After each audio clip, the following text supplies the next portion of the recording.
कोई गृहस्थ है अपने घर में है, तो ऐसी कौन सी पूजा वो करे या किस तरीके से करे कि उसको पूजा का अच्छा फल मिले, और उसके लिए उसको किसी शायद कर्मकांड ब्राह्मण की जरूरत ना पड़े, लेकिन खुद अपने हाथ से अगर छोटी सी कोई पूजा कर सकता है, या कैसे पूजा, एक जो विधि होती है, कई बार आजकल लोगों को विधि ही नहीं पता है। ज्योतिषियों का काम है पूजा पाठ बताना, एस्ट्रोलॉजर्स का काम। यानी अगर कहीं कोई ग्रह की शांति है, कोई बाधा है, तो उसके लिए क्या करना है, ये वो सजेस्ट करते हैं। जो जनरली मेरे पास सवाल आते हैं कई सारी गृहिणियों के, कि हम कौन सी ऐसी पूजा करें जिससे हमारे पति का या परिवार का उत्कर्ष हो, घर में धन आए। नारायण नागपड़ी, नारायण नागपड़ी, उसके बारे में कुछ बताएंगे? और एक चीज पूछना था, जैसे ये तंत्र और हमारा पूजा पाठ, ये कुछ हद तक सेम है, कुछ हद तक अलग है। तो तंत्र मंत्र यंत्र, ये तीनों में क्या फर्क है? कई लोगों का बिजनेस होता है, उनको बिजनेस बढ़ाना है, तो वो भी ये कर, या कोई और पूजा है जो करवा सकते हैं, ताकि वो डायरेक्टली पंडित जी के पास जाके वही बताएं कि हमें ये पूजा करवानी है, ताकि हमारा बिजनेस वगैरह सब अच्छा चले। हेलो, हाय, वेलकम। तो आज के हमारे एपिसोड में मैंने एक बहुत ही स्पेशल गेस्ट को बुलाया है, और ये गेस्ट जो है हमारे, ये कर्म कांड और पूजा पाठ में बहुत ही बड़े स्पेशलिस्ट हैं। ये इन्होंने बहुत ही, मतलब हिंदुस्तान में कई शहर हैं जहाँ पे इन्होंने पूजा कराई है, और इवन मेरे भी यहाँ अगर मुझे कोई इशू आते हैं तो मैं इनको बुलाता हूँ। तो he is very good in that. Specially ये एपिसोड मैंने इसीलिए सोचा क्योंकि बहुत लोग मेरे पास आके ये बातें कर रहे थे कि भाई कौन सी पूजा करें, कैसी पूजा करें, क्या करें। अब क्या है कि लोगों को ना ये नहीं पता होता कि एस्ट्रोलॉजर और पंडित ये दो अलग अलग चीजें होती हैं। क्योंकि कर्म कांड वाले पंडित अलग होते हैं, एस्ट्रोलॉजर्स डिफरेंट होते हैं। हम लोग कुंडली देखते हैं, हम लोग बाकी चीजें बताते हैं, लेकिन कर्म कांड वाले पंडित एक अलग लेवल पे आपको चीजें करके देंगे, और जो पूजा पाठ होती है उन चीजों से आपको रेमेडीज, एज अ रेमेडीज, या आपके जीवन के कोई भी प्रॉब्लम्स होंगे उनको वो ठीक करके देंगे। तो इसीलिए आज मैंने बुलाया है वेद मूर्ति आशीष शास्त्री जोशी जी को, जो कि एक बहुत ही प्रख्यात गुरु जी हैं। कई सारी पूजाएं वो करा चुके हैं, और बहुत ही अच्छा एक्सपीरियंस है, बहुत ही अच्छा नॉलेज है। तो मैं चाहता हूँ कि आज वो अपने नॉलेज से आपको कहीं ना कहीं कुछ ना कुछ बताएं, और ऐसी चीजें बताएं जिससे आपको एक रोजमर्रा के जीवन में कौन सी पूजा करनी है, क्या करना है, छोटी छोटी सी जो डिटेल्स है वो चीजें आपको पता चले, और कोई आपको खामखा बेवकूफ ना बनाए, इसके लिए भी अच्छे टिप्स वो आपको जरूर देंगे, ताकि आपके जीवन में कैसे पूजा पाठ से आपके जीवन में कुछ कोई उत्कर्ष हो सकता है, आपके फैमिली का बढ़िया हो सकता है। इन चीजों के लिए हम उनसे बात करेंगे। तो welcome welcome welcome sir, welcome to cultivate authenticity podcast. तो कैसे लग रहा है सर यहाँ पे आके? बहुत अच्छा लग रहा है। काफी दिनों के बाद आपसे बात भी हो रही है। Yes sir, yes sir. बहुत दिनों से हम लोग प्लान कर रहे थे, लेकिन आज हमें टाइम मिला। वरना कई बार इधर उधर हो जाता है, टाइम नहीं मिल पाता, बिकॉज सर भी बहुत बिजी रहते हैं। कभी पूना, कभी बैंगलोर, कभी दिल्ली। उनको यहाँ से वहां बिल्कुल जाना ही रहता है, राइट? हाँ जी सर। तो कैसे आप हेल्प करते हैं, क्या एग्जैक्टली लोगों ने कैसे आपके पास आना है या किसी और के पास आना है, तो उन्होंने क्या सोचना है, किस चीज के लिए आ सकते हैं? थोड़ा सा आप अपने बारे में और अपने काम के बारे में थोड़ा सा अच्छे से बताइए, जिससे हमारी ऑडियंस को समझ में। नमस्ते। मैं आशीष शास्त्री जोशी, नागपुर महाराष्ट्र में पिछले 30 सालों से ये सब कर्मकांड और पूजा विधि करवा रहा हूँ। बहुत से लोगों के प्रश्न रहते हैं और कुछ अड़चने भी रहती है। तो क्या करवाना है, कैसे करवाना है, ज्योतिषियों का काम है पूजा पाठ बताना, एस्ट्रोलॉजर्स का काम। यानी अगर कहीं कोई ग्रह की शांति है, कोई बाधा है, तो उसके लिए क्या करना है, ये वो सजेस्ट करते हैं। लेकिन वो करवाना कर्मकांडी ब्राह्मण को ही पड़ता है। तो एस्ट्रोलॉजर और कर्मकांड ये दोनों टोटली डिफरेंट चीजें हैं। जो कर्मकांड जानता है वो एस्ट्रोलॉजी नहीं जानता है, ये सबसे पहले समझ लेना है सभी ने। क्योंकि एस्ट्रोलॉजी एक अलग ही विषय है जिसकी मास्टरी एस्ट्रोलॉजर्स के पास रहती है, और राइट। कर्मकांड ये अलग ही विषय है जिसकी मास्टरी कर्मकांडी के पास रहती है। लेकिन आजकल ऐसा हो गया है कि बहुत से कर्मकांडी ब्राह्मण ज्योतिष बताने लग गए हैं, हम्म। और बहुत से ज्योतिषी कर्मकांड करने लग गए हैं। तो हम्म। इसमें गलत ना करें, ये दोनों को मिक्स ना करें, ये दोनों को टोटली डिफरेंट रखें। हम्म। एस्ट्रोलॉजर्स के पास एस्ट्रोलॉजी का समाधान ढूंढे, और कर्मकांडी ब्राह्मण के पास कर्मकांड का समाधान ढूंढे। एस्ट्रोलॉजर्स जो सजेस्ट करते हैं वो कर्मकांडी ब्राह्मण ही करवा सकते हैं। और वो हम पिछले 30 सालों से करवा रहे हैं। इसमें मेरे पिताजी, दादाजी पिछले 3 से 4 पीढ़ियों से हमारा यही काम है। तो बहुत सारा अनुभव मेरा अगर 30 साल का है तो मेरे पिताजी का 60 साल का है। तो ऐसा मेरा 90 साल का हो गया। तो इस वजह से कैसा है कि चल रहा है पीढ़ी दर पीढ़ी। तो बहुत सी प्रश्न बचपन से हमने देखे भी है, सुने भी है, बहुत सी जानकारी भी है। सभी जानकारी है ये नहीं बोल सकते क्योंकि शास्त्र इतना बड़ा है कि हर हम्म। कोई पूरा 100% शास्त्र नहीं सीख पाता है, नहीं हम्म। जान पाता है। हम्म। आदमी हर दशा में विद्यार्थी रहता है, फिर भी लोगों की जो समस्याएं रहती है उनको छुड़ाने का काम हम लोग करते हैं अपने शास्त्र ज्ञान के अनुसार। जी सर। अब इसमें आपके अगर कुछ सवाल है तो उसके हम जवाब दे सकते हैं। जी जी सर, बिल्कुल। और सवालों का जवाब हमें चाहिए, इसीलिए हम आपको स्पेशली मैंने बुलाया। तो जी जी। बिल्कुल एकदम स्टार्टिंग से अगर हम बात करें कि अगर कोई गृहस्थ है अपने घर में है, तो ऐसी कौन सी पूजा वो करे या किस तरीके से करे कि उसको पूजा का अच्छा फल मिले, और उसके लिए उसको किसी शायद कर्मकांड ब्राह्मण की जरूरत ना पड़े, लेकिन खुद अपने हाथ से अगर छोटी सी कोई पूजा कर सकता है, या कैसे पूजा, एक जो विधि होती है, कई बार आजकल लोगों को विधि ही नहीं पता है कि घर में अगर छोटी सी पूजा करनी है तो उसकी विधि क्या होती है। तो उसकी विधि को अगर आप बता सके कि एक गृहस्थ आश्रम में जो इंसान है वो क्या करे, कैसे करे। सबसे पहले तो मैं ये बताना चाहूंगा कि आज के दौड़ भाग के जीवन में बहुत समय कोई पूजा के लिए नहीं निकाल सकता है। सुबह तो, से रोजमर्रा की सब चीजें चालू हो जाती है। तो प्राथमिकता अपने घर के शुद्धि पर देनी चाहिए। हम्म। घर की शुद्धि यानी सुबह उठने के बाद पहले तो अपने घर को पूरा साफ कर लेना चाहिए, क्योंकि जहाँ पे साफ सफाई स्वच्छता रहती है वहां पे लक्ष्मी जी वास करती है। हम्म। हम्म। और जहाँ लक्ष्मी जी रहती है वहां पे घर में शांति अपने आप बरकरार हो जाती है। प्रेम, माया, आपसी संबंध सब अच्छे रहने लग जाते हैं। हम्म। तो इसके लिए प्रातः जब उठते हैं तो उठने के बाद सबसे पहले अपने घर की साफ सफाई पर ध्यान दीजिए।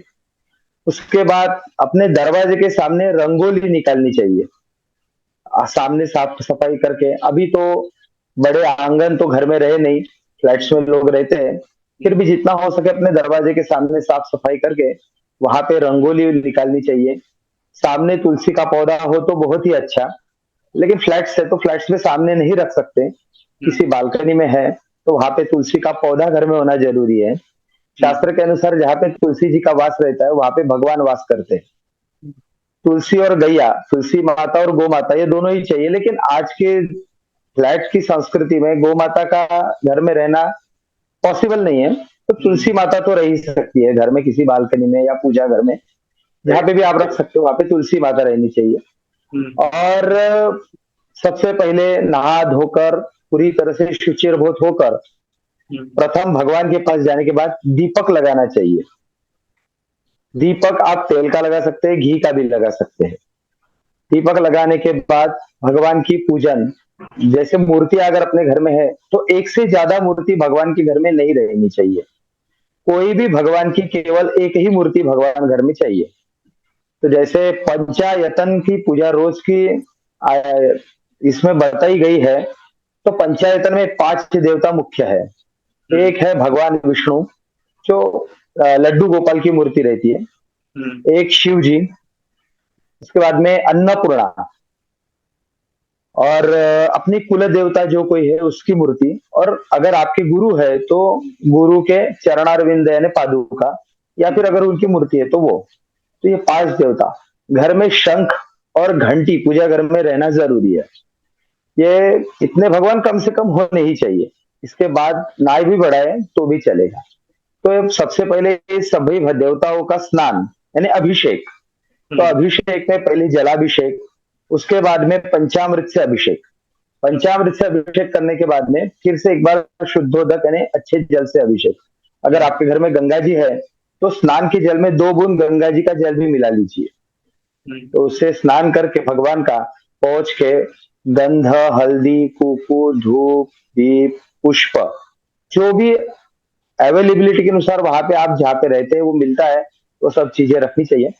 और अगर कृष्ण भगवान है तो उनको तुलसी का पत्ता, शिव हम्म। जी है तो बेल पत्र, ये हम्म। सब चढ़ा के आरती करनी चाहिए। अगर आरती आप आपकी जो उपास्य देवता है उसकी भी करे तो चलता है। गणेश जी की कर सकते हैं, देवी माता की कर सकते हैं, शिव जी की कर सकते हैं। इसके बाद में भोग लगाना है, तो भोग लगाने के लिए वहां पे अगर आप बिना प्याज लहसुन का खाना अगर पकाते हैं तो उसी का भोग चढ़ाना चाहिए। अगर नहीं हो सकता है तो केवल दूध और शक्कर का भोग भी आप लगा सकते हैं भगवान को। वो भोग लगा के उसके बाद में वो प्रसाद आपको ग्रहण करना है। अगर आप अन्न का नैवेद्य लगाते हैं तो उसमें दो नैवेद्य लगाने चाहिए, एक नैवेद्य कभी भी नहीं लगाना चाहिए। दो नैवेद्य में एक नैवेद्य है भगवान का और दूसरा नैवेद्य है गोग्रास यानी गैया का। अभी शहर में गैया का मिलना पॉसिबल नहीं रहता बहुत बार। गैया कहीं दूर दराज इलाके में रहती है तो रोज ढूंढने कहा जाए, तो त्योहारों पे गैया का गोग्रास निकाले और इस तरह से रोज का पूजन करना चाहिए। घर में हो सके तो आप शाम के समय जब दिया बत्ती का होता है तो दिया बत्ती करने के बाद घर में एक कंडा गैस पे जला ले या कपूर से जला ले और उस पर थोड़ा सा गुगुल डाल के पूरे घर में अगर धूप घुमा दे तो आप घर में एक अलग सी प्रसन्नता महसूस करेंगे। तो ये सब रोज के जीवन में करना चाहिए। तो आपने बहुत ही सिंपली और बहुत ही अच्छे से बताया, ये मुझे बहुत अच्छा लगा। और सिंपल है, सबसे अच्छी बात यह है कि बहुत सिंपल है। और हर एक जो विधि है उसमें ऐसा कोई भी डिफिकल्ट चीज नहीं है जो नहीं मिलेगा आपको, आराम से कहीं पे भी मिल जाएगा। तो ये बहुत ही अच्छी चीज। एक और चीज जो जनरली मेरे पास सवाल आते हैं कई सारी गृहिणियों के, कि हम कौन सी ऐसी पूजा करें जिससे हमारे पति का या परिवार का उत्कर्ष हो, घर में धन आए, या कुछ ऐसा। क्योंकि कई लोग ना आजकल लोन्स वगैरह बहुत है, कई लोगों ने कुछ उधार लिया है, लोन लिया है, या इस टाइप्स की प्रॉब्लम होती है। तो इसीलिए कुछ ऐसी कोई पूजा, क्या कोई गृहिणियां खासकर ऐसी कोई पूजा कर सकती है, कोई व्रत कर सकती है जिससे उनको फायदा होगा? जी बिल्कुल कर सकती है, क्योंकि लक्ष्मी ही लक्ष्मी का पूजन करे तो फिर क्या कम है, वो भी सही गृह बात। लक्ष्मी ही है। राइट। तो सबसे पहले गृहिणी को ये समझ लेना चाहिए कि कभी भी बिना स्नान किए जहाँ पे अन्न तैयार होता है रसोई घर वहां पे नहीं जाना चाहिए। आजकल हर गृहिणियां, माफ कीजिए मैं बोल रहा हूँ, लेकिन बिना स्नान किए रसोई में जाते हैं और पूरा खाना वाना सब बना के उसके बाद स्नान करने जाते हैं, तो ये उचित नहीं है। इससे आपके घर में निगेटिविटी बढ़ेगी और साथ ही में रोग, बाकी हर चीजें जो निगेटिव हम्म। चीजें, हम्म। लोन और ये सब बढ़ता चला जाएगा, घर में शांति नहीं रहेगी। तो इसके लिए सबसे पहले उठने के बाद गृहिणियों ने, हाँ चाय बनाने तक के ठीक है, लेकिन खाना नहीं पकाना चाहिए। पहले नहा लेना चाहिए, उसके बाद में चूल्हा चौका सब रात में ही साफ करके रखना चाहिए। चूल्हा चौका कभी भी गंदा छोड़ के रात को सोना नहीं है। कितना ही समय क्यों ना हो जाए, चूल्हा चौका साफ करके, रसोई घर साफ करके बाद में ही सोना चाहिए। क्योंकि रात में जो छोड़ा हुआ अन्न रहता है या खराब रसोई घर रहता है तो उससे भी घर में ज्यादातर निगेटिविटी बढ़ती है। वो सब साफ करके सुबह नहा धो के सबसे पहले प्रथम तुलसी का पूजन करना है स्त्रियों ने। स्त्रियों के लिए तुलसी का पूजन जरूरी है। सुबह उठने के बाद पहले जैसे पुरुष घर के भगवान का पूजन करे और स्त्रियों ने तुलसी का पूजन करना चाहिए। एक लोटा जल लेके तुलसी को जल चढ़ाए, हल्दी कुकू चढ़ाए, तुलसी के पास एक दिया रखे और एक अगरबत्ती अगर हो सकता है तो लगाए, और उसके बाद फिर अपना खाना पकाने का कार्यक्रम शुरू करना चाहिए। क्योंकि अगर भोग लगाना है तो बिना स्नान किए पका हुआ खाने का भोग नहीं लगेगा। तो स्नान करके खाना पकाना चाहिए जिससे घर में पॉजिटिविटी बढ़ेगी। बिना स्नान किए आप एक काम कर सकते हैं, घर की साफ सफाई कर सकते हैं, दरवाजे के सामने रंगोली निकाल सकते हैं, ये कर सकते हैं। लेकिन उसके बाद स्नान करके चौकी के पास अगर जाना है तो स्नान करके ही जाना चाहिए। उससे घर में पॉजिटिविटी रहेगी और तुलसी का पूजन जरूर करना चाहिए। अभी जैसे आपने लोन के बारे में बात की, कर्जा है तो कर्जे के बारे में तो हर एक का, ये तो आपको नॉलेज है कुंडली के बारे में कि क्योंकि अलग अलग ग्रहों की दशाएं चलती है, हर दशा का अलग अलग अपना अपना एक काम रहता है। तो कोई ग्रह दशा में आदमी बहुत ऊपर जाता है तो किसी में नीचे आ जाता है, तो क्राइसिस हो जाती है। तो ये तो आप जब बताते हैं कुंडली देख के, उसके बाद जो भी आप उपचार बताए वो करना चाहिए। हम्म, स्त्रियां एक काम और कर सकती है, वो भगवान शिव का पूजन कर सकती है या भगवान विष्णु का पूजन कर सकती है। उसमें पूजन नहीं करना है, जाप कर सकते हैं आप। अगर भगवान विष्णु का जाप करना है तो ओम नमो भगवते वासुदेवाय, इस हाँ, मंत्र का जाप आप करिए। शिव जी का अगर जाप करना है तो ओम नमो भगवते रुद्राय, इस मंत्र का जाप करिए। आप जब खाना पकाते हो उस वक्त आप अगर ये जाप कर रहे हो, नमो भगवते वासुदेवाय या नमो भगवते रुद्राय, जो भी आपको जमता है, या ओम नमः शिवाय, ये छोटा सा भी मंत्र बोला तो भी चलेगा। या गणेश जी का श्री गणेशाय नमः। खाना पकाते वक्त प्रसन्न रहिए, बर्तन को जोर से ना रखे, धीरे से रखे, उसका आवाज ना हो। और खाना पकाते वक्त अगर आप किसी मंत्र का, छोटे से मंत्र का उच्चारण कर रहे हैं, तो उसकी पॉजिटिविटी वो अन्न में आएगी, और वो अन्न जो ग्रहण करेगा उसके अंदर उसकी पॉजिटिविटी जाएगी, तो उसका जो प्रोग्रेस होना है वो ज्यादा होगा, और उसकी पॉजिटिव एनर्जी बढ़ेगी, और पॉजिटिव उसका माइंड सेट होगा, तो उससे उसके रिजल्ट अच्छे आएंगे। तो हम्म, घर को हैंडल करना स्त्रियों के हाथ में है। जो राइट, वो अगर घर में झगड़े होते हैं, कुछ होता है, तो ये सब टाले, हम्म, ये सब टाले, इसको नहीं होने दें। दोनों में से एक शांत हो जाए तो झगड़ा होगा ही नहीं। हम्म, तो ये सब अगर घर में झगड़े ना हो तो घर में पॉजिटिविटी बढ़ती जाएगी, इससे घर का वातावरण अच्छा होगा। घर का वातावरण अच्छा होगा तो बाकी अपने आप सब चीजें जल्दी से अच्छी होने लगेगी। Right, right. एक और चीज मुझे आपसे पूछना था, क्योंकि कई लोग आजकल हीलिंग में जा रहे हैं, एस्ट्रोलॉजी में जा रहे हैं, and they are taking it as a profession. तो लोगों को भी हेल्प करते हैं, सब करते हैं, तो इनको ना नेगेटिविटी बहुत आती है। There is a lot of negativity that is attracted, क्योंकि अगर कोई एस्ट्रोलॉजी का काम करेगा या हीलिंग का काम करेगा, कई लोग रेकी कर रहे हैं और भी बहुत सारी हीलिंग्स आज। तो ये ऐसा कौन सा मंत्र बोल सकते हैं जिससे कि इनको प्रोटेक्शन मिले, एक प्रोटेक्टिव एटमॉस्फेयर इनके लिए बने, क्योंकि इनको जनरल नेगेटिव एनर्जीज का अटैक ज्यादा होता है, इनके परिवार पे भी ज्यादा होता है। तो क्या कर सकते हैं, कौन सा मंत्र कर सकते हैं ये लोग? इन्होंने भगवान शिव की उपासना करनी चाहिए। भगवान शिव की उपासना में महामृत्युंजय का जाप कर सकते हैं, और रुद्र अभिषेक कर सकते हैं घर में। अच्छा। लेकिन रुद्राभिषेक करने के लिए रुद्र का ज्ञान चाहिए, तो वो हाँ, ब्राह्मण द्वारा ही हो हाँ, सकता है, हाँ, क्योंकि राइट, रुद्र संस्कृत में है। और हाँ, वो उसका गुरु जी से प्रॉपर दीक्षा लेके अगर वो हम्म, बोलते हैं तो ही उसका फायदा होगा। हम्म, तो रुद्राभिषेक कराना चाहिए, महामृत्युंजय का जाप कर सकते हैं। हम्म, आप खुद गायत्री का जाप कर सकते हैं, सूर्य हम्म, को अर्घ्य दे सकते हैं, ये सब हम्म, आप कर सकते हैं। जी, गायत्री से भी प्रोटेक्शन रहता है, गायत्री का हाँ, भी हाँ, जाप कर सकते हाँ, ठीक है। ये तो सारी मतलब चीजें मुझे पता थी और मैं बताता रहता हूँ, लेकिन क्या है कि जब एक विद्वान पंडित आके ये चीज बताते हैं तो उसका एक असर अलग पड़ता है। एंड स्पेसिफिकली जब आप बताएंगे तो आप तो उसकी इंट्रिकेसीज जानते हैं कि भाई क्यों करना है, क्यों नहीं करना है। उसका एक एक का जो मेन बेस का प्रॉब्लम होता है वो आप बताते हैं, तो वो ऑडियंस को ज्यादा अच्छे समझ में आएगा और एक क्लैरिटी मिलेगी। इसीलिए मैं ये सवाल आपसे कर रहा था। एक और चीज जो मुझे पूछना था, मतलब मैं एस्ट्रोलॉजी कम्युनिटी शायद ये सवाल के बाद मुझे थोड़ा बैकलैश करे, बट मैं ये चाहता हूँ बोलना, क्योंकि बहुत लोगों को मैं देखता हूँ, लोग खाली शनि राहु केतु की प्रॉब्लम बताते हैं कि ये है ये वो है। शनि का दैया चल रहा है, शनि के साढ़े साथी चल रही है, राहु की महादशा चल रही है ना? और ये सब यही यही चीजों के लिए फिर वो बताते हैं पूजा कराओ, ये करो वो करो। एक रिसेंटली मैं मेरी एक मुलाकात हुई थी एक से, उन्होंने बोला कि हमारे यहाँ के पंडित जी, उन्होंने पूजा करवा के उनकी साढ़े साथी उतार दी।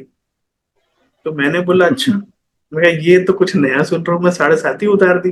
मैंने कहा ये कैसे उतारी? तो इन चीजों के बारे में आपका क्या क्या आपका सोचना है, और आप क्या लोगों को इसमें ज्ञान देना चाहेंगे जिससे कि उन्हें समझ आए कि क्या हो सकता है, क्या नहीं हो सकता? और इनफैक्ट वही पंडित जी को जब मैंने जाके पूछा कि सर आपने कैसे उतारी है, तो फिर वो मुझे बताने लगे जब संख्या, वो सारी जब संख्या भी गलत थी। जो शनि की जब संख्या बताई, राहु की बताई, केतु की बताई, सारी गलत थी। मैंने कहा अच्छी बात है। अब मुझे एक ही चीज लगती है कि ये जो सब स्टैंडर्ड लोग आ जाते हैं, अपना काम करते हैं, ठीक है काम करते हैं, अच्छी बात है, लेकिन जब आपको यही नहीं पता कि कितनी जब संख्या करानी है ना, छोटी छोटी सी चीजें, तो आप लोगों को बेवकूफ बना रहे हैं, तो वो चीज नहीं होनी चाहिए। तो इसीलिए मैं चाहता हूँ कि आप अपने माध्यम से और आपके ज्ञान और आपके इतना लीनिएज है आपका, इतने सालों से वर्षों से आप कर रहे हैं, तो आप हमारे ऑडियंस को बताएं कि क्या कैसे करते हैं, क्या हो सकता है, क्या नहीं हो सकता है। इसमें ऐसा है, शनि की 7.5 उतारी नहीं जाती, वो 7.5 साल ही रहेगी, वो उतरती नहीं है, पहली बात। उसके बाद में अगर शनि की आपको तकलीफ है, शनि न्याय देवता है, हम्म, शनि न्याय देवता है। अगर आप अच्छे से रह रहे हैं, अगर आप न्यायपूर्ण वातावरण में रह रहे हैं, आप न्याय करते हैं, किसी के साथ अन्याय नहीं करते, तो आपको शनि की उतनी तकलीफ नहीं होगी। और इसके बाद में आपको भी पता है कि शनि का स्थान कुंडली में देख के भी हम्म, शनि की 7.5 की क्या आप पर असर पड़ेगा, ये आप बता सकते हैं। हम्म, अभी अगर ज्यादा ही तकलीफ है तो आप शनि की जाप यानी शनि की शांति बोलते हैं उस पूजा को, शनि शांति। 7.5 नहीं उतरती उसमें, हम्म, उसको शनि शांति बोलते हैं। हम्म, शनि शांति में पंचांग पूजन शनि का होता है, यानी हर ग्रह का होता है। पंचांग हम्म, पूजन यानी सबसे पहले शनि का जाप, शनि की जाप संख्या है 23,000। उसके बाद में उसका दशांश हवन, वो हम्म, होता है 2300। उसके हम्म, बाद में उसका दशांश होता है तर्पण, वो हम्म, हो गया 230 मंत्र का। हम्म, उसके बाद उसका दशांश होता है मार्जन, वो हो गया हम्म, 23 मंत्र का। और हम्म, उसके बाद उसके दशांश होता है ब्राह्मण भोजन। हम्म, इस 5 तरीके से उसका पूजन करने से, पंचांग का पूजन करने से शनि की शांति होती है। हम्म, और ये शनि का पंचांग पूजन है। हम्म, अगर ज्यादा तकलीफ है तो उसमें ये करना चाहिए, ये शास्त्र है। और 7.5 उतरती है ऐसा कुछ नहीं रहता है। साढ़े हम्म, साथी जो 7.5 साल रहना है, हम्म, 2.5 साल, एक राशि में 2.5 साल शनि जी वास करते हैं, हम्म, उसकी अगली और पिछली रात को वो 7.5 रहती है, तो वो साढ़े हम्म, सात साल रहेगी। हम्म, उसमें कोई उसको हटा नहीं सकता, वो हाँ, रहेगी ही रहेगी। लेकिन उसकी तकलीफ के लिए शनि की शांति का पूजन करके उसे कम किया जा सकता राइट, है, यानी प्रकोप को कम किया जा हाँ, सकता है। हाँ, शनि भगवान से क्षमा प्रार्थना करके कि हम्म, हमसे जो भूल हुई है आप हमें क्षमा करें, हम्म, उसके लिए यह पूजन होता है। राहु राइट, का भी उसी तरह से हम्म, 18,000 राहु की जप संख्या है। हम्म, उसका दशांश हवन 1800 का, उसका दशांश तर्पण 180 मंत्र का, उसका हम्म, दशांश मार्जन 18 मंत्र का, और उसका दशांश ब्राह्मण भोजन। हम्म, तो इस तरीके से पंचांग पूजन राहु का और केतु का भी उसी तरीके से। केतु की जप हम्म, संख्या 17,000। तो हम्म, इस तरीके से ये ग्रहों का पूजन होता है। और ये सिर्फ हम्म, 3 ग्रहों का नहीं होता, ये 9 ग्रहों का पूरा होता है। राइट, सूर्य से हम्म, लेकर केतु तक 9 ही ग्रहों की जप संख्या है। सूर्य हम्म, की जप संख्या है 7,000, हम्म, चंद्र की जप संख्या है 11,000, मंगल की जप संख्या है 10,000, बुध की जप संख्या है 4,000, गुरु की जप संख्या है 19,000, शुक्र की जप संख्या है 16,000, शनि की 23, राहु की 18 और केतु की 17। इस तरह से इस सभी संख्या को जोड़ दिया जाए तो ये हिसाब होता है 1.25 लाख का। हम्म, राइट, नवग्रहों की जप संख्या अगर जोड़ दिया जाए सूर्य से लेकर केतु तक, तो ये 1.25 लाख होती है। तो हम्म, इस तरह से ग्रहों का वो पंचांग पूजन का अनुष्ठान है। हम्म, तो ग्रह उतर जाता है, 7.5 उतर जाती है, ऐसा नहीं रहता। उसके प्रकोप से बचने के लिए उसके शांति पूजन होता है। ठीक। और जो ग्रह शांति की पूजा करते हैं उसमें यही वाला हर हर एक ग्रह का पंचांग करते हैं या कुछ और भी रहता है, जैसे ग्रह नहीं, शांति की हर पूजा होती हर है। हर ग्रह की एक ही प्रकार की शांति रहती है, सिर्फ इसमें अच्छा, राहु की शांति थोड़ी अलग रहती है। हम्म, राहु की शांति को आप काल सर्प शांति भी बोल सकते हैं। जी, जी, जी, राहु की शांति में उसकी अधिदेवता है काल और प्रत्यधि देवता है सर्प। हम्म, काल और सर्प ये दो अलग देवता है, जो राहु हम्म, की अधि और प्रत्यधि देवता है। उन काल सर्प अधि प्रत्यधि देवता के साथ राहु का पूजन कर सकते हैं। और नौ नाग का पूजन रहता है उसमें। तो हम्म, इस तरह से सिर्फ राहु की शांति थोड़ी सी अलग है, हम्म, बाकी सब शांति एक ही प्रकार से होती है। एक और चीज जो जनरली सुनते हैं, नारायण नागबड़ी, नारायण नागबड़ी, उसके बारे में कुछ बताएंगे थोड़ा सा। नारायण नागबली तो आप जब पितृदोष आपकी कुंडली में रहता है तो आप ही लोग ही बताते हैं। हम्म, तो ये जहाँ पे नदी संगम होता है, तो हम्म, भारत में फेमस एक ही जगह है उसके लिए, वो है त्र्यंबकेश्वर नासिक। हम्म, हम्म, वहां पे ये सब विधान होता है और वहीं पे ये अच्छी तरीके से होता है। तो किसी को अगर नारायण बलि और नाग बलि करवाना है तो वहीं पे जाके करवाए, उसका उसको ज्यादा फल मिलेगा। राइट, बाकी अन्यत्र कहीं भी कराने से उसका उतना फल नहीं मिलेगा। हम्म, आजकल हर जगह करने लग गए हैं, हाँ। लेकिन फिर भी त्र्यंबकेश्वर नासिक में उसका ज्यादा फल है। और इसी के लिए मतलब मैंने स्पेसिफिक ये क्वेश्चन किया क्योंकि आजकल कई जगह पे कहीं पे भी करवाने का एक अलग सा एक प्रोग्राम चल गया है, तो वो चीजें ना हो, इसीलिए ये सवाल बहुत जरूरी था। एक जो मुझे कई बार लगता है कि जैसे लोग ना बेवकूफ बनाते हैं, है ना, तो ये कोई अगर बंदा, क्योंकि क्या है ना, एस्ट्रोलॉजर पर भी यही प्रॉब्लम है, मतलब हम मेरे प्रोफेशन में भी वही है, क्योंकि मैं बहुत लोगों को ये समझाता हूँ कि भाई आप जागरूक बने, सतर्क रहें, बेवकूफ ना बने किसी भी, क्योंकि आजकल के बहुत सारे ऐसे एस्ट्रोलॉजर है जो कुछ भी कर देंगे और कुछ भी करवा देंगे, ये वाली चीज होती है। सिमिलरली पूजाओं में भी होता है। कई लोग जैसे बताते हैं कि कोई भी पता नहीं कौन सी पूजा करवा दोगे तो ये हो जाएगा, करोड़पति बन जाओगे, ऐसा हो जाएगा, वैसा हो जाएगा। तो क्या ये पॉसिबल होता है? कई लोग वशीकरण के लिए पूजा करवाते हैं, कई लोग और कोई, मतलब बहुत सारी अलग अलग चीजें होती हैं।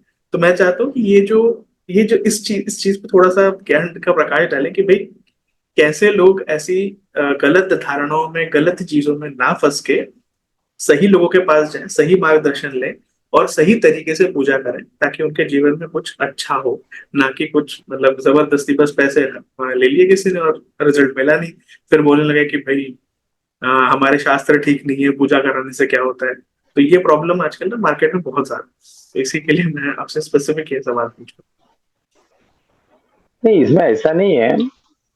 हर एक चीज का तोड़ है और उसके लिए एक एक अलग अलग पूजा रहती है, लेकिन आप जिससे करवा रहे हो वो उसके बारे में कितना जानता है, हम्म। इसके बारे में सोच सकते हैं कि क्या वो जानता है। और ये आप नहीं जान सकते वो जानता है या नहीं जानता है, क्योंकि हाँ। आप उसके एक्सपर्टीज नहीं हो। हम्म। तो आप ये तय नहीं कर सकते, जो एक आम इंसान है, आम पब्लिक जो है, वो ये तय नहीं हम्म। कर सकती हम्म। कि ये सही आदमी है, नहीं है। हम्म। ये तो सब विश्वास पे चलता है। हम्म। आपने जैसे वशीकरण के बारे में बोला, ये रहते हैं, ये विधान हम्म। करवाते हैं कोई लोग, हम्म। है भी है, शास्त्र में भी है। हम्म। लेकिन कैसा है कि वो अगर जानता ही नहीं, सिर्फ नाम से बोल दिया कि वशीकरण करूंगा या फिर उसका बंधन करूंगा, ये करूंगा, लेकिन उसकी जानकारी उसकी कितनी है, इस हम्म। पर डिपेंड है वो पूजा सक्सेस होगी या नहीं होगी। उसे जानकारी चाहिए उस विषय की। राइट। और ये आप तय नहीं कर सकते कि उसे पता हम्म। होगा या नहीं होगा। हाँ। तो इसके बारे में अभी ऐसा है कि आप एक अच्छे एस्ट्रोलॉजर के पास जाए हम्म। और वही आपको सजेस्ट करे कि आप हम्म। इस इंसान से ये पूजा करवाएं। तो हम्म। जब भी आपको उसका रिजल्ट मिल सकता है। एस्ट्रोलॉजर भी ऑथेंटिकेटेड होना चाहिए। राइट। कहीं पे भी आप गए और कहीं पे भी पेड़ के नीचे किसी के पास भी बैठ गए, तो ऐसा भी नहीं चाहिए। जो सर्टिफाइड लोग हैं उनके पास जाए, उनसे ही पूछे। और हम्म। उनका भी एक विश्वास रहता है उनके गुरु पर, तो हम्म। वो वहां पे अगर सजेस्ट करें तो आप वहीं से कराएं। कहीं पे भी राइट। जाकर कराएंगे तो आपको ये पता ही नहीं ना, आप समझ ही नहीं सकते कि वो आदमी जानता है नहीं जानता है, उसे आता है नहीं आता है। वो हम्म। कराएगा, आप करेंगे और आपको लगेगा कि ठीक है, हो गया। हम्म। ऐसा नहीं रहता है। वो विशेष विधान रहता है और हर विधान की अपनी अपनी एक शास्त्र रहता है, तो उस शास्त्र से वो अगर विधान हो तो हम्म। उसका फल जरूर मिलता है। नहीं हम्म। मिलता है ऐसा नहीं। राइट। तो सोच समझ के हर चीज करे तो आपको उसका हम्म। फायदा जरूर होगा। और एक चीज पूछना था, जैसे ये तंत्र और हमारा पूजा पाठ, ये कुछ हद तक सेम है, कुछ हद तक अलग है। तो तंत्र मंत्र यंत्र, ये तीनों में क्या फर्क है? और पूजा में क्या हम इसे यूज करते हैं? और अगर यूज करते हैं तो कितना करते हैं, क्या हिसाब है? इसके बारे में अगर कोई बता सके। हर पूजा में तंत्र भी रहता है, मंत्र भी रहता है और यंत्र हम्म। भी रहता है। हम्म। इसमें दो प्रकार है। एक रहता है सात्विक पूजन, एक रहता है राइट। तामसिक पूजन। हम्म। ये जो बाबा लोग या तांत्रिक लोग जो करवाते हैं, ये तामसिक पूजन रहता है। हम्म। और जो पंडित जी करवाए वो हम्म। सात्विक पूजन रहता है। उसमें हम्म। देवी देवताओं का पूजन ज्यादा रहता है। हम्म। उसमें प्रेत भूत बाधा ये सब नहीं रहता है। हम्म। उसमें पूजन जो होगा वो गणेश जी का होगा, माता जी का होगा, शिव जी का होगा, भगवान हम्म। विष्णु का होगा। इस तरह से उसमें सात्विक देवताओं का आवाहन करके ही पूजन होगा। हम्म। तंत्र मंत्र यंत्र हर पूजा में लागू है। हम्म। तंत्र यानी उसका विधान, हम्म। मंत्र से पूजा होगी। और भगवान के यंत्र रहते हैं अलग अलग। वो यंत्रों पर यंत्र देवताओं का आह्वान करके उस पर भगवान का भगवान की स्थापना होती है। तो ये हम्म, सब हर पूजा में रहता है, लेकिन इसमें सात्विक और तामसिक दोनों प्रकार है। तो सात्विक पूजा कराए, उससे आपको ज्यादा लाभ मिलेगा। तामसिक हम्म, पूजा के बारे में ना सोचे। और ये कई बार जैसे ऊपरी बाधा होती है तो उसकी भी पूजा करा के लोग, मतलब उसको भी शांत किया जा सकता है उसके पूजाओं से। शांत करने के लिए सात्विक पूजन में अगर देखा जाए तो सप्तशती का पाठ, हम्म, दुर्गा जी की दुर्गा सप्तशती का पाठ अगर करते हैं तो उसमें भी बहुत सी बाधाएं निकलती है। जी। बगलामुखी माता है, हम्म, छिन्नमस्ता माता है। तो हम्म, माता जी के अनुष्ठान इसके लिए ज्यादा हम्म। पावरफुल रहते हैं। और कहीं ना कहीं ये राहु केतु के प्रकोप को भी कम ही करता है, जैसे छिन्न मस्ता हाँ, मत ग्रह और शांति, हाँ, है ना। सप्तशती के पाठ से ग्रह की शांति होती है। हाँ, हाँ, हाँ। सप्तशती के पाठ से ग्रहों की शांति होती है। हम्म, लेकिन ऐसा है कि हम्म, अगर ग्रह का प्रकोप है तो ग्रह का पूजन हो सकता है, तो ग्रह का हम्म, पूजन ही करे। हम्म। उसके लिए चंडी पाठ करने की जरूरत नहीं है। Right, right, right. चंडी पाठ करे, चंडी पाठ अपनी कुल देवता है तो आप नवचंडी का पूजन, शतचंडी का पूजन कराए। और हम्म, जिस घर में हर साल हम्म, नवचंडी का पूजन होता है, उस घर हम्म, में तो वैसे भी बाधा ज्यादा होती नहीं है, ग्रहों का हम्म, प्रकोप उतना होता नहीं है। हम्म, उसमें सप्तशती में बताया है, शरद काले महापूजा क्रियते याचे वार्षिकी। शरद हम्म, काल यानी शरद ऋतु में जो नवरात्रि रहती है, हम्म, अश्विन मास में, हम्म, उस मास में, उस नवरात्रि में घर में सप्तशती का पाठ ब्राह्मण द्वारा करें हम्म, और अष्टमी के दिन हवन करें। हम्म, जिसके यानी देवी की अनुष्ठान है, देवी की साधना है उसके यहाँ। और हम्म, अगर नहीं है तो नवरात्रि नहीं है तो साल में आप कभी भी किसी भी दुर्गाष्टमी के दिन या पौर्णिमा के दिन हम्म, नवचंडी का पाठ अनुष्ठान कर सकते हैं। वो करने से घर में शांति बनी रहेगी, राइट। एक अच्छा वातावरण रहेगा। हम्म।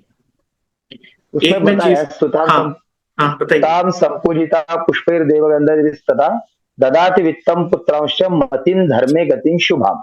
यानी इससे आपको धन, लक्ष्मी और धर्म कार्य में आपकी बुद्धि रहेगी। इस तरह से सभी सुखों की प्राप्ति आपको होगी। और जो बिजनेस, कई लोगों का बिजनेस होता है, उनको बिजनेस बढ़ाना है, तो वो भी ये कर, या कोई और पूजा है जो करवा सकते हैं, ताकि वो डायरेक्टली पंडित जी के पास जाके वही बताएं कि हमें ये पूजा करवानी है, ताकि हमारा बिजनेस वगैरह सब अच्छा चले। बिजनेस के लिए अगर लक्ष्मी प्राप्ति के लिए आपको करना है तो आप कमला प्रयोग कर सकते हैं। अच्छा। कमला प्रयोग यानी श्री सूक्त के पाठ, उसका एक मंत्र है, उसके बीच में उसका संपुट लगा के श्री सूक्त के पाठ रहते हैं, उसे हम्म, कमला प्रयोग बोलते हैं।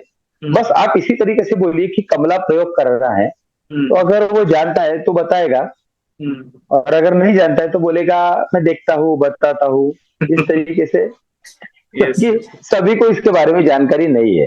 Right, right, right. कमला प्रयोग का पूजन करवाना चाहिए। और महामृत्युंजय का अनुष्ठान भी आप करवा सकते हैं।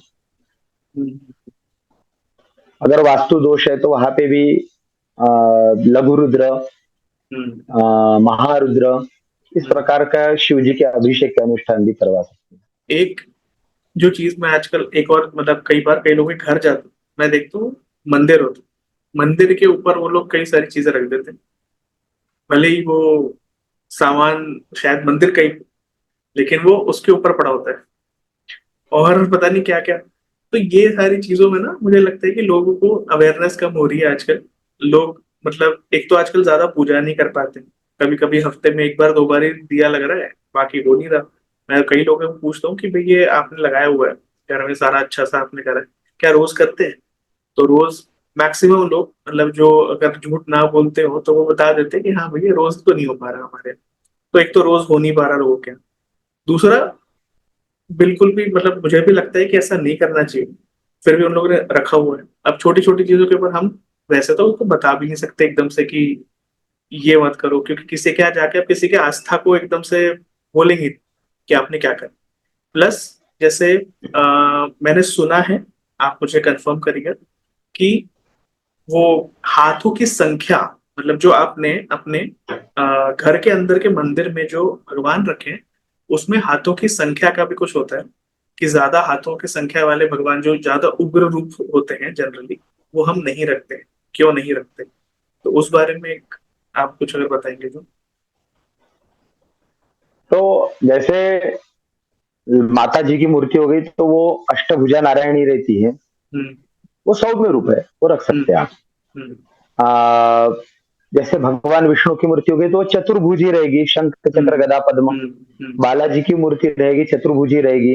हम्म, तो ये मूर्तियां सौम्य रूप की है, आप ये रख हम्म, सकते हैं। हम्म। ज्यादा हाथों वाले भगवान यानी उग्र तांडव करती मूर्ति कोई भी नहीं चाहिए। ओके सर, बहुत ही अच्छा और बहुत ही मतलब सटीक और बहुत अच्छा आपने बताया साहब। और मेरे ख्याल से आज के इस पॉडकास्ट से कई लोग अ, अपने जीवन में बहुत कुछ सीखेंगे, और छोटी छोटी गलतियां जो कई सारी वो कर रहे थे, शायद उन गलतियों से वो हटेंगे और कुछ अपना एक सही तरीके से कैसे काम होता है वो उनको पता चलेगा। तो थैंक यू सर, आप आए और आपने अपना बहुत ही कीमती वक्त हमें दिया। और अगर कोई लास्ट मार्गदर्शन हो तो वो आप दे सकते हैं सर को। मार्गदर्शन इतना ही है, अच्छे रहिए, आनंदी रहिए, अपने कुल देवताओं का सम्मान करिए, अपने माता पिता का सम्मान करिए। माता पिता से बड़े देवता इस दुनिया में कोई नहीं है। अगर पहले आप माता पिता का पूजन करेंगे तो उसके बाद ही सभी देवता प्रसन्न होंगे। तो हम्म, अपने माता पिता का पूजन करें, उनका सम्मान करें, और अपने घर के सभी बुजुर्गों का सम्मान करें, अपने कुल देवता का पूजन करें, और घर में एक आनंद का वातावरण बनाए रखें। इसी जी, से आपकी सब उन्नति होती रहेगी। हम्म, जी बिल्कुल। थैंक्स सर, और थैंक यू, बहुत बहुत धन्यवाद, आपने इतना समय दिया। और जितने भी हमारे ऑडियंस है, मैं ऑडियंस से स्पेशली ये बात कहना चाहूंगा कि अगर आपको कोई भी पूजा करानी हो या कोई भी ऐसा कोई सवाल हो आपको पूजा को लेकर, तो आप गुरु जी से बिल्कुल कांटेक्ट करिए, संपर्क करिए। और कोई भी आपको प्रॉब्लम होगी, मेरे ख्याल से वो आपको टाइम भी देंगे और आपको एक्सप्लेनेशन भी देंगे कि भाई क्या करना है, क्यों नहीं करना है, वॉट एवर इट इज। तो थैंक्स अलॉट फॉर वॉचिंग। और आगे भी कल्टिवेट ऑथेंटिसिटी पॉडकास्ट के एपिसोड्स में हम बहुत अच्छे ऐसे ही विद्वान लोगों को लाते रहेंगे। और आपको अगर कोई भी सवाल है तो आप कमेंट्स में जरूर डालिए, हम उनका जवाब आने वाले एपिसोड्स में जरूर से जरूर देंगे। Thanks, thank you.